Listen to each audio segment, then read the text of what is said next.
বন্ধুরা, আপনাদের মাঝে অসাধারণ একটি লাগালাগির গল্প নিয়ে চলে আসলাম। গল্পটি না টেনে শেষ পর্যন্ত দেখুন, তাহলে আপনি অনেক মজা পাবেন। আমাদের নতুন নতুন ভিডিও পেতে আমাদের চ্যানেলটিকে সাবস্ক্রাইব করুন এবং কমেন্ট করে জানিয়ে দিন কোন ধরনের গল্প আপনি পছন্দ করেন। চলুন বন্ধুরা, গল্পটি শুরু করি। আমি বসলে উনি আমার প্লেটে আগে খাবার সার্ভ করেন, তারপর নিজের প্লেটে। আমি খাচ্ছি না দেখে আমায় খেতে ইশারা করলেন। আমি তাড়াতাড়ি খাওয়া শেষ করেই উঠে বারান্দায় চলে গেলাম। একটু পরে উনি এসে বললেন, আজব মানুষ তো তুমি। আমি উনার দিকে তাকিয়ে বললাম, কেন? উনি, তোমার জন্য এত কিছু করলাম অথচ তুমি একটা ধন্যবাদ পর্যন্ত দিলে না। আমার মনে হলো তাই তো সত্যিই অনেক বড় ভুল করে ফেলেছি। আমি সরি। উনি, চাইছি থ্যাংক ইউ আর দিচ্ছে সরি। তোমার কি মাথা খারাপ? আমি, না না, তা হতে যাবে কেন? আসলে এতক্ষণ আপনাকে থ্যাংক ইউ বলিনি, তাই সরি। আর সত্যিই আপনাকে অসংখ্য ধন্যবাদ। আজকে সবচেয়ে সেরা রাত আপনি আমাকে উপহার দিয়েছেন, যা আমি কখনোই ভুলব না। উনি আর কিছু বললেন না। আমি গ্রিলের উপরে হাত রেখে দাঁড়িয়ে আছি। হঠাৎ উনি আমার হাতের উপরে হাত রাখেন। আমি অবাক হয়ে উনার দিকে তাকাই, কিন্তু উনার এতে কিছু যায় আসে না। উনি তো চাঁদ দেখতে ব্যস্ত। হঠাৎ উনি বলেন, তোমার মনে আছে একদিন আমি বলেছিলাম যে চাঁদের থেকেও সেদিন একটা জিনিস খুব সুন্দর লাগছিল? আমি, হুম। উনি, কি সেটা জানো? আমি, না তো। আপনি তো সেদিন বলেননি কিছু। উনি, যে নিজেই চাঁদের থেকে সুন্দর তাকে আবার কি বলে দেওয়া লাগবে? আমি, যে নিজেই মানে। বলতে গিয়ে থেমে গেলাম। উনি আমার দিকে তাকিয়েই কথাটা বললেন। তার মানে উনি আমার কথা বলছেন।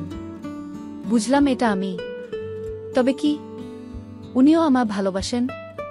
সেটা কিভাবে হয়? আর যদি ভালো নাই বাসে, তবে আমার বার্থডে কিভাবে মনে রাখল? উনি হঠাৎ আমার হাতে একটা ভাজমন রিং পরিয়ে দিলেন। আমি তো আরো অবাক। উনি, এটা তোমার বার্থডে গিফট। আমি খেয়াল করলাম একেবারে পারফেক্ট মাপ, কিন্তু কিভাবে? আমাকে তো নিয়ে গিয়ে তো আর উনি রিংটা কিনেননি, তবে ঠিক মাপ হলো কিভাবে? আর উনার আঙ্গুলের সাথে তো আমার আঙ্গুলের মাপ সেম হবে না, তাহলে কিভাবে? প্রশ্নটা অবশ্য মনেই রেখে দিলাম। আমায় ভাবতে দেখে উনি বলেন, পছন্দ হয়নি? আমি, না তেমন কিছু না। অনেক সুন্দর এটা। উনি, অনেক রাত হয়েছে, তোমার ঘুমানোর প্রয়োজন। আমি হুন বলেই তাড়াতাড়ি রুমে গিয়েই বিছানায় শুয়ে পড়ি। উনিও এসে লাইট অফ করে আমার পাশে শুয়ে পড়েন। তবে আজ আজব কাজ হলো। অনেকদিন পরে আজকে উনি আমায় জড়িয়ে ধরলেন। এই প্রথম উনাকে আমি এত অনুভব করলাম। উনার এই স্পর্শটা যেন আমার কাছে খুব মূল্যবান। উনি ঘুমিয়েও পড়েছেন, কিন্তু আমি আজকে পারছি না। খুব অন্যরকম লাগছে উনার এত কাছে এসে। আমি অনেক কষ্টে ঘুমালাম। পরের দিন উঠে দেখছি উনি রুমে নেই। আমি ফ্রেশ হয়ে নিচে যাই। উনি ব্রেকফাস্ট তৈরি করছেন আর ফোনে কথা বলছেন। দেখে লাগছে খুব বিজি আজকে উনি। আমি কিছু বললাম না তেমন। আমরা ব্রেকফাস্ট শেষ করতেই উনি অফিসে চলে গেলেন। আমি বসে আছি একা একা। আম্মুকে কল করলাম, আজকে আম্মু আমাকে বার্থডে উইশ করল না। মনটা খুব খারাপ হয়ে গেল। যেখানে স্যারের মনে ছিল সেখানে আম্মু কিভাবে ভুলে গেল। ভাবলাম আব্বুকে কল করি। আব্বুকে কল দিয়েও সেম। উনি এখন কাজে আছেন, তাই রেখে দিই। ধুর, এসব কি? যেখানে এই পাষাণ স্যারের আমার বার্থডেট মনে ছিল, সেখানে আমার আব্বু আম্মু কিভাবে ভুলে গেল? এটা কোনো কথা? সবাই ঠিকই বলে বিয়ে হলে সবাই পর হয়ে যায়। এখন পর হয়ে গেছি, তাই এত কিছু মনে রেখে কি হবে? আমি তাই মুড অফ করে বসে থাকলাম। সন্ধ্যার একটু আগে উনি এসে বললেন, রেডি হও। আমি, কেন? উনি রেগে আমার দিকে এগিয়ে আসতেই আমি বলি, ওয়েট, বলেই ওয়াশরুমে চলে যাই। ফ্রেশ হয়ে এসে দেখছি বিছানায় উনি শপিং ব্যাগ ফেলে রেখেছেন। আমায় দেখে বললেন, এটা পরে ফার্স্ট রেডি হও। বলেই উনিও শাওয়ার নিতে চলে গেলেন। এদিকে আমি রেডি হতে গিয়ে অবাক। উনি আমার ফেভারিট কালারের ড্রেস নিয়ে এসেছেন, মানে মিষ্টি কালার। কিন্তু উনি জানলেন কিভাবে যে এটা আমার ফেভারিট কালার? যাই হোক, আমি রেডি হয়ে নিলাম। এদিকে উনিও ওয়াশরুম থেকে বেরুতেই আমি অবাক, কারণ উনিও একটা মিষ্টি কালারের শার্ট পরেছেন। আমায় এভাবে অবাক হয়ে তাকিয়ে থাকতে দেখে উনি বললেন, এভাবে তাকাও না, নজর লেগে যাবে। আমি তো উনার কথাই খুব অবাক। বলেন কি উনি? আমি অন্যদিকে ঘুরে মুখ ভেঙচি কেটে বললেন, বয়েই গেল আপনাকে আমার ওভাবে দেখতে যেন নজর লেগে যায়। নিজেকে এতটাও হ্যান্ডসাম ভাবা ঠিক না। আপনাকে দেখতে তো। বলতে গিয়ে থেমে গেলাম, কারণ পেছন ফিরে দেখি উনি আমার খুব নিকটে। আমি ভয়ে ঢোক গিললাম আর উনি ভ্রু কুঁচকে আমার দিকে তাকিয়ে বললেন, আমাকে দেখতে তো? আমি, আপনাকে দেখতে তো? উনি, বলো আমাকে দেখতে তো কি? আমি আর কিছু বলতে পারলাম না। উনি আমার দিকে এগোতে লাগলেন, তাই আমি পেছনে যেতে লাগলাম। আমি পেছনে যেতেই আছি আর উনি আমার দিকে এগোতেই আছেন। পেছনে যেতে যেতে আমার পিঠ একসময় দেওয়ালে ঠেকে যায়। উনিও এসে আমায় ঘিরে নেন। তারপর বলেন, কি হলো, বলছো না কেন?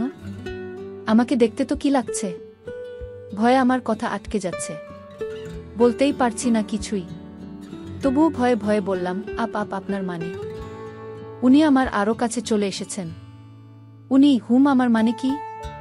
আমি ভয়ে চোখ মুখ খিচে বন্ধ করে নিই। আর উনি আমার কাছে এগোতেই আছেন। আমি চোখ বন্ধ রাখলেও তা খুব ভালো করেই অনুভব করছি। উনার নিঃশ্বাস আমার মুখে আছড়ে পড়ছে।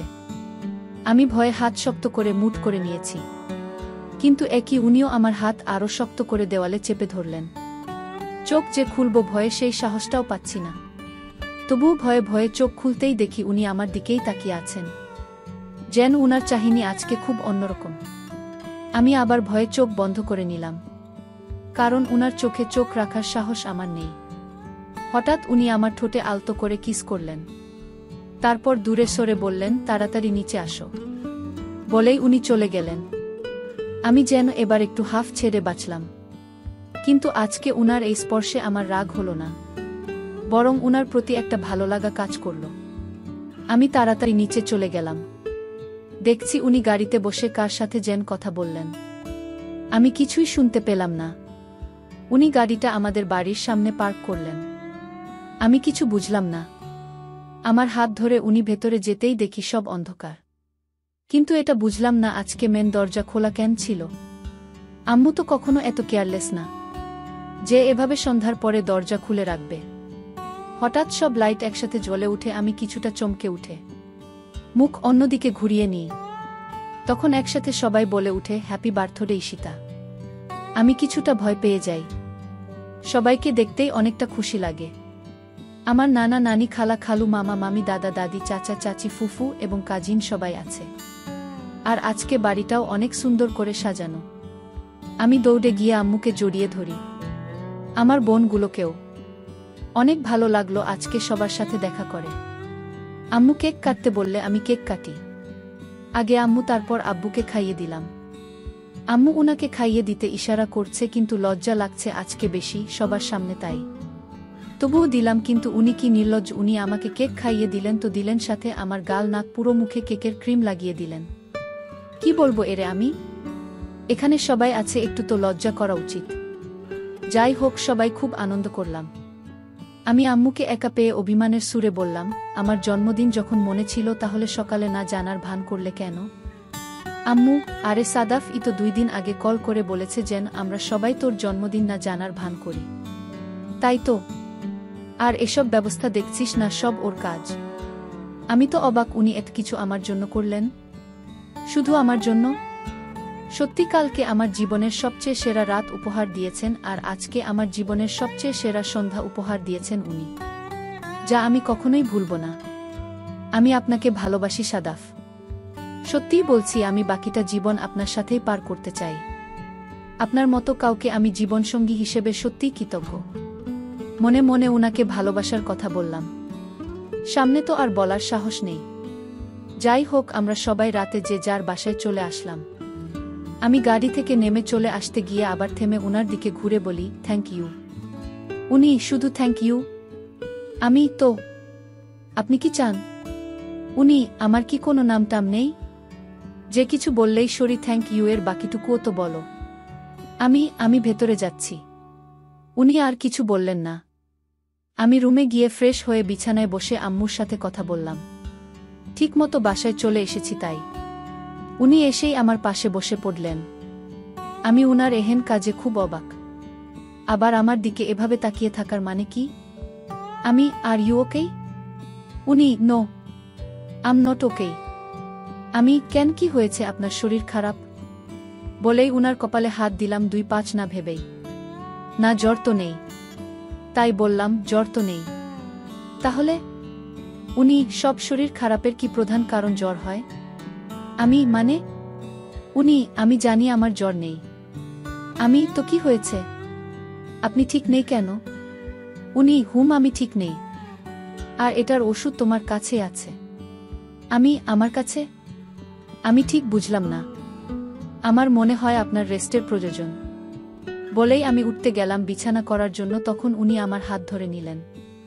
আমি অবাক হয়ে হাতের দিকে তাকাতেই উনি আমায় একটা হেঁচকা টান দিয়ে বিছানায় ফেলে দিয়ে আমার উপরে উঠে বসেন। উনার হঠাৎ কি হলো? এই 1 মাস তো উনি আমায় কিছু করেননি, তবে আজ হঠাৎ? আমি ভয়ে কিছু বলতে পারছি না। আর উনি আমাকে এভাবে ধরে আমার দিকে তাকিয়েই আছেন। জানি না কি এত দেখছেন। আমি বললাম, কি করছেন আপনি? ছাড়ুন। উনি করিনি এখনো, তবে করব। আমি কি করবেন আপনি? শাস্তি দিব। শাস্তি? কি শাস্তি? আমাকে নাম না ধরে ডাকার জন্য শাস্তি। বলেই উনি আমার কাছে এগিয়ে আসতে লাগলেন। আমি বললাম, আপনি এগিয়ে আসছেন কেন? বললাম না শাস্তি দিব তাই। বলেই উনি আমায় জোর করে আবার আমার ঠোঁট দখল করে নিলেন। তবে এবার আলতো করে না। আমার দম বন্ধ হয়ে আসছে। আমি উনার থেকে নিজেকে ছাড়ানোর আপ্রাণ চেষ্টা করছি, কিন্তু না, উনি ছাড়ছেনই না। এভাবে কত সময় ধরে আমাকে কিস করেছেন জানি না, তবে অনেক সময় ধরেই করেছেন উনি। আমাকে ছেড়ে দিতেই আমি জোরে জোরে শ্বাস নিতে লাগলাম। উনার দেখছি আজকে সেম অবস্থা, তবে আমার মতো এতটাও খারাপ না। উনি আমার দিকে তাকিয়ে বললেন, বলো নাম ধরে ডাকবে কিনা? আমি কিছু বলছি না, তা দেখে উনি বললেন, ট্রায়ালে হয়তো তোমার এখনো মন ভরেনি। ওয়েট, আমি তবে মুভিটাই তোমাকে এখন দেখাই। বলেই আবার আমার কাছে আসতে লাগলেই আমি বললাম, বলবো। প্লিজ কিছু করবেন না। আবার আপনি? সরি। তুমি প্লিজ কিছু করো না। নাম? সাদাফ, কিছু করো না প্লিজ। ওকে, এবার ঠিক আছে, এখন যাও ঘুমাও। বলেই আমাকে ছেড়ে যেতে লাগলে আবার পেছন ফিরে তাকিয়ে বলে, মনে থাকবে তো? না সকালেই ভুলে যাবা? মনে থাকবে। অবশ্য মনে না থাকলেও মনে থাকার ব্যবস্থা আমার জানা আছে। বলেই উনি ওয়াশরুমে চলে গেলেন ফ্রেশ হতে। আমি বললাম, বললেই হলো। এভাবে হঠাৎ আমায় জোর করলেন বলে আমি কিছু করতে পারলাম না। তা না হলে দেখতেন আমি কত ফাস্ট দৌড়াই। স্কুলে দৌড় প্রতিযোগিতায় ফাস্ট না হলেও সেকেন্ড হয়েছি, কম না বুঝেছেন? এবার মনে মনে বললাম, ধুর, ফাস্ট না হলেও সেকেন্ড হয়েছি, এটা কোনো কথা? এভাবে দৌড়ালে তো উনার 1 মিনিটও লাগবে না আমাকে ধরতে। আর তাই এত বড় কথা বলছি, ঠিক লজ্জা করা উচিত। তখন একটা হামি আসলো, আমি বুঝলাম খুব ঘুম পাচ্ছে। তাই বললাম, আপাতত আমার খুব ঘুম পাচ্ছে, লজ্জা পরে করব। বলেই শুয়ে পড়লাম। ঘুম ভাঙলে উঠে দেখি আজকে উনি আমায় জড়িয়ে ধরে ঘুমিয়ে আছেন। আর কি শক্ত করে সেই জড়িয়ে ধরে আছেন, যেন আষ্টেপৃষ্ঠে আমায় বেঁধে রেখেছেন। আমি উঠতে চাইছি কিন্তু পারছি না। তাই বললাম, এই যে শুনছেন আমাছা। বলতে গিয়ে কাল রাতের ঘটনা মনে পড়ে গেল। তাই বললাম, সাদাফ, আমাকে প্লিজ ছাড়ো। আমি উঠব না, এই মহারাজ আমা ছাড়লে তো। আমি আবার বললাম, সাদাফ শুনছ? বলতেই এবার উনি ঘুমু চোখে আমার দিকে তাকিয়ে বললেন, কি হলো? এই ভোর উঠে ডাকছ কেন? এখন 5টা বাজে। আর আপনার কোনো দিক দিয়ে মনে হয় এখনো ভোর আছে? ছাড়ুন আমায়, নামাজের দেরি হয়ে গেল আজকে। উনি তাড়াতাড়ি আমায় ছাড়তেই আমি উঠে এলাম। একটু পরে দেখছি উনিও নামাজ পড়লেন। আমি বললাম, আপনি ফজরের নামাজ পড়েন? না পড়লে আজকে পড়তাম কেন? না, কখনো দেখিনি তাই। ঘুমালে কিভাবে দেখবা? তার মানে আপনি? হ্যাঁ, একটু লেট করে পড়ি। এমনিও তুমি কি শাস্তি ভুলে গেছ? সরি তুমি। এখন কিছু বললাম না তাই। পরে আর একবার বলে দেখো শুধু। বললেই হলো। নেকুচি করেছে আপনার হুমকির। পারবো না মানতে। তবে কথাগুলো মনে মনেই বললাম। উনাকে বললে খবর খারাপ ছিল। ইদানিং উনি আর আমায় সারারাত জোর করেন না, তাই আর এই অসময়ে ঘুম আসছে না দেখছি। আমি ছাদে চলে গেলাম, পেছন দেখছি উনিও এসেছেন। আমরা ছাদে থাকার সময় কেউ কারো সাথে কথা বললাম না। যাই হোক, কেটে গেল আরও কয়েকদিন। 3 মাস থেকে পিরিয়ড অফ আছে। আর কিছুদিন যাবৎ খুব শরীর খারাপ ও লাগছে, আর বমি হচ্ছে খুব। বুঝলাম আমি কনসিভ করেছি। তবুও সিওর হওয়ার জন্য লুকিয়ে হসপিটালে একজন গাইনি বিশেষজ্ঞের কাছে দেখা করেছি। উনি সব টেস্ট করে বলেছেন সত্যিই আমি মা হতে চলেছি। অনেক সুন্দর একটা নিউজ। তবে কাউকে অবশ্য এই বিষয়ে এখনো কিছু বলিনি। ভেবে রেখেছি আগে একটা সুন্দর সময়ে উনাকে বলে সারপ্রাইজ দিব, তারপর বাসায়। অপেক্ষা করছি এই সুন্দর সুযোগের। অবশ্য আজকে উনার অফিসের অ্যানুয়াল পার্টি আছে, তাই উনি খুব বিজি। তাই ভেবে রেখেছি ওখান থেকে এসে উনাকে জানাবো। যাই হোক, উনি আমায় কল করে বললেন তাড়াতাড়ি রেডি হতে। আমি তাই উনার কথা মতো তাড়াতাড়ি রেডি হয়ে গেলাম। তারপর উনি আসতেই আমরা একটা রেজর্টে চলে আসলাম। উনি ভেতরেও যাননি, আমাকে নিয়েই চলে এসেছেন। বুঝলাম খুব চাপে আছেন কাজের আজকে। আমরা রেজর্টের ছাদে চলে আসলাম। দেখে বোঝাই যাচ্ছে না যে এটা ছাদ। খুব সুন্দর করে সাজানো, লাইটিং করা, আবার ছোট ছোট গাছ লাগানো আছে। আমাকে ইতির সাথে রেখেই জানি না উনি কোথায় চলে গেলেন। আমরা গল্প করছি, তখন দেখলাম ওই মেয়েগুলোকে, যারা সেদিন আমায় যা নই তাই শুনিয়েছিল। তাই ইতিকে নিয়ে ওখান থেকে সরে আসলাম। আমি আর ইতি বসে গল্প করছি। তবে এদিকে উনার একজন বিজনেস ডিলার ছিল। আমি চিনি না কে, তবে দেখেই বোঝা যাচ্ছে অন্য একটা কোম্পানির এমডি হবে। তখন হঠাৎ উনি এসে আমাদের টেবিলে বসে আমাকে বললেন, আপনি ঈশিতা না? আমি, জি বলুন। উনি, দেখতে তো মোটামুটি ভালোই আছেন। তা শুনলাম আজকাল সাদাফের সাথে চলাফেরা করছেন। ওর বাড়ি থেকেই বলে আপনাকে বের হতে দেখে সবাই। আবার ওর সাথেই তো সব জায়গায় যাওয়া আসা করেন। তা কত নেন? আমি অবাক হয়ে যাই উনার কথাই। তাই বললাম, মানে? উনি, মানে তো পরিষ্কার। তা রাত কাটানোর জন্য কত টাকা নেন? একটু আমাকেও বলেন। আমি তার থেকেও দরকার হলে একটু বেশি দিব, অন্তত 1 রাত। বলেই আমার হাতের উপরে হাত রাখলেন।